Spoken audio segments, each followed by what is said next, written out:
ஒரு புக்கை ரொம்ப காலமாக தேடி தேடி ஃபைனலி ஒரு இடத்துல வாங்கி படித்தேன். அது என்னை ஏமாத்திடுச்சு.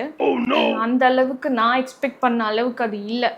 அதோட தலைப்பை வச்சு நான் வாங்கிட்டு முன்னுரையை படித்து பார்த்தா தான் இதுக்கு முன்னாடி ஒரு பாகம் இருக்குது அப்படின்னு தெரிய வந்தது. சரி இருக்கட்டும், நம்ம அந்த பாகத்தை படித்து முடிச்சுட்டு அதை எங்கேயாவது பார்த்தா வாங்கி படிச்சுட்டு அதுக்கப்புறமா இதை படிப்போன்னு வெயிட் பண்ணேன்.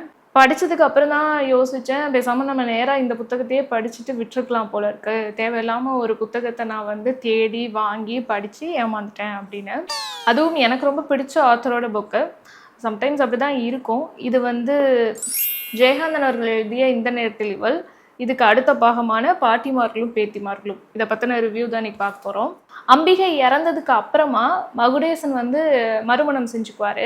அதுவும் அவரை விட 30 வயசு சின்ன பொண்ணை கல்யாணம் பண்ணிக்குவார். அவருக்கு 50 வயசு, அந்த பொண்ணுக்கு 20 வயசு.